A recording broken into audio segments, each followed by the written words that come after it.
చెదురుమదురు ఘటనలు మినహా మున్సిపల్ ఎన్నికలు ప్రశాంతంగా కొనసాగుతున్నాయి. ఉదయం నుంచి ఓటర్లు పోలింగ్ కేంద్రాలకు వచ్చి ఓటేస్తున్నారు. ఇప్పటి వరకు 35% పైగా పోలింగ్ నమోదైనట్లు తెలుస్తోంది. 116 మున్సిపాలిటీలు 7 కార్పొరేషన్లలో పోలింగ్ నిర్వహిస్తున్నారు. 2569 వార్డులకు 412 డివిజన్లకు ఎన్నికలు జరుగుతున్నాయి. సాయంత్రం 5 గంటల వరకు పోలింగ్ జరగనుంది. పోలింగ్ సరళిని హైదరాబాద్ నుంచి పరిశీలిస్తున్నారు రాష్ట్ర ఎన్నికల సంఘం. వెబ్కాస్టింగ్ వల్ల ట్రాన్స్పరెన్సీ పెరుగుతోందన్నారు సీఈఓ సుదర్శన్ రెడ్డి. ఎక్కడా ఎలాంటి ఇబ్బంది అయినా మాకు వెంటనే తెలుస్తుందన్నారు. వెబ్కాస్టింగ్ దేశవ్యాప్తంగా వాడుతున్నామని చెప్పారు అధికారులు. పోలింగ్ సరళికి సంబంధించి మరింత సమాచారం యాదగిరి లైవ్ లో అందిస్తారు. Yadagiri, over to you. Polling చాలా ప్రశాంతమైనటువంటి వాతావరణంలో కొనసాగుతూ ఉన్నది. కొన్ని ఏరియాలలో కొన్ని మున్సిపాలిటీలలో కొంత చిన్న చిన్న ఇష్యూస్ తప్ప ఎక్కడ కూడా పెద్దగా ఇష్యూస్ ఎక్కడ కూడా లేకుండా చాలా ప్రశాంతమైనటువంటి వాతావరణంలో ఈ పోలింగ్ అనేది కొనసాగుతూ ఉన్నది.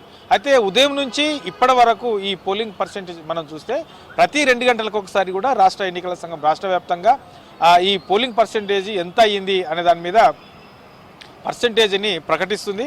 మనకు 11 గంటల వరకు వచ్చినటువంటి పోలింగ్ పర్సెంటేజ్ అధికారికంగా రాష్ట్ర ఎన్నికల సంఘం నుంచి 11 గంటల వరకు వచ్చినటువంటి పోలింగ్ పర్సెంటేజ్ చూస్తే మనకు 28.48% ఈ పోలింగ్ పర్సెంటేజ్ అనేది 11 గంటల వరకు నమోదైనటువంటి పర్సెంటేజ్ ఇది. ఇక 1 గంట వరకు సంబంధించింది మరికొద్ది సేపట్లోనే ప్రతి 2 గంటలకు ఒకసారి ఈ పర్సెంటేజ్ ఇస్తున్నారు కాబట్టి ఇక మధ్యాహ్నం 1 గంటకు సంబంధించి కూడా పోలింగ్ పర్సెంటేజ్ మరికొద్ది సేపట్లోనే రాబోతుంది. అయితే ఇప్పటి వరకు ప్రతి 2 గంటలకు ఇస్తున్నటువంటి ఈ పోలింగ్ సరళిని చూస్తే కొంత మందకొడిగానే కనబడతా ఉన్నది. సో పోలింగ్ పర్సెంటేజ్ మనకు ఈ మధ్యాహ్నం 1 గంట వరకు చూసిన దాంట్లో కూడా అంత ఆశించిన స్థాయిలో ఓటర్లు అయితే తమ ఓటు హక్కు వినియోగించుకునేందుకు వచ్చినట్లు కనబడతలేదు. మనకు చాలా తక్కువ పర్సెంటేజ్ అది కనబడతా ఉన్నది. అయితే అధికారులు అంచనా ప్రకారం అయితే మధ్యాహ్నం తర్వాత కొంత ఈ పర్సెంటేజ్ అనేది పెరిగే అవకాశం ఉంటుంది. ఎందుకంటే అర్బన్ ఏరియాలో ఉదయం టైంలో అంతగా రారు, తర్వాత కొన్ని ప్రాంతాలలో కొంత ఈ చలి తీవ్రత కూడా కొంత ఉన్నది కాబట్టి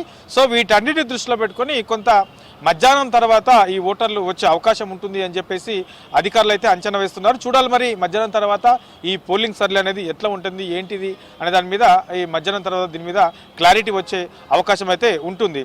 ఇక ఒక్కసారి మనకు ఈ మొత్తం 116 మున్సిపాలిటీలు తర్వాత 7 మున్సిపల్ కార్పొరేషన్లలో ఈ పోలింగ్ అనేది కొనసాగుతూ ఉన్నది. కాబట్టి మనకు ఇక ఇప్పటి వరకు ఈ మున్సిపల్ కార్పొరేషన్స్ సంబంధించినటువంటి పోలింగ్ చూస్తే మనకు మున్సిపాలిటీలు మున్సిపల్ కార్పొరేషన్లకు సంబంధించి సపరేట్గా చూస్తే కనుక మనకు 7 మున్సిపల్ కార్పొరేషన్లకు సంబంధించిన దాంట్లో మనకు 11 గంటల వరకు వచ్చినటువంటి పర్సెంటేజ్ చూస్తే మనకు 23.26%. ఇది కేవలం కార్పొరేషన్లకు సంబంధించిన దాంట్లో వచ్చింది. ఇందులో అత్యధికంగా కొత్తగూడెం జిల్లాకు సంబంధించిన దాంట్లో కొత్తగూడెం మున్సిపల్ కార్పొరేషన్లో అత్యధికంగా 28.46% పోలింగ్ అనేది నమోదైంది. ఇక అతి తక్కువగా ఈ కార్పొరేషన్లో చూస్తే మనకు నిజామాబాద్ మున్సిపల్ కార్పొరేషన్లో అతి తక్కువగా పోలింగ్ పర్సెంటేజ్ నమోదైంది. అందులో 18.94% మాత్రమే నమోదైంది. ఇక మున్సిపాలిటీల వారీగా చూస్తే మనకు మొత్తం 116 మున్సిపాలిటీల్లో ఈ పోలింగ్ జరుగుతాయి. ఇందులో మనకు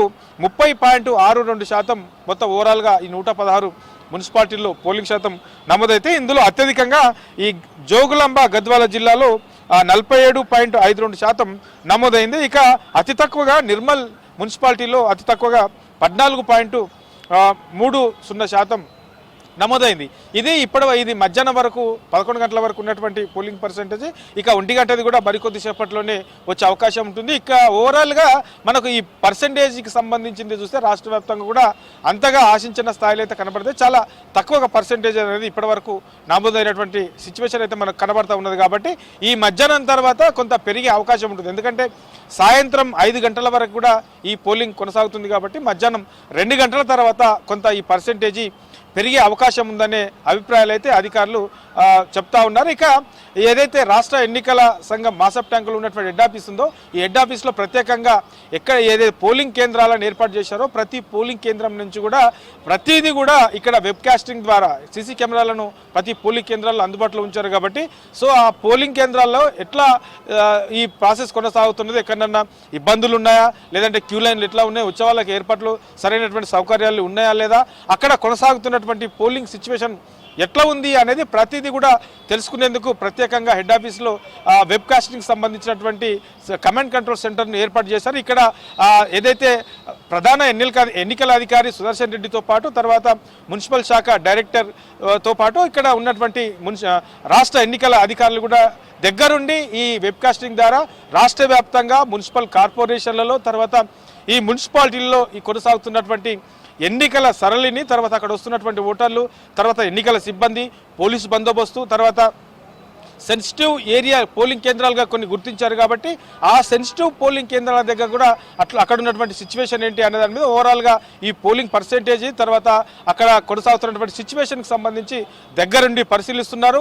ఒకవేళ అక్కడ ఏమైనా చిన్నపాటి సమస్యలు ఉన్నాయా ఇక్కడ పై స్థాయి నుంచి అధికారులు అలర్ట్ అయ్యి వాళ్ళందరినీ కూడా అప్రమత్తం చేస్తున్నటువంటి సిచ్యువేషన్ అయితే మనకు కనబడతా ఉన్నది. ఓవరాల్గా ఈ మధ్యాహ్నం జరిగినటువంటి ఈ మున్సిపల్ ఎన్నికలకు సంబంధించినటువంటి పోలింగ్ పర్సెంటేజ్ కొంత తక్కువగా కనపడుతున్నప్పటికీ చాలా రాష్ట్ర వ్యాప్తంగా కూడా చాలా ప్రశాంతమైనటువంటి వాతావరణంలో ఈ పోలింగ్ కొనసాగుతుందని చెప్పొచ్చు.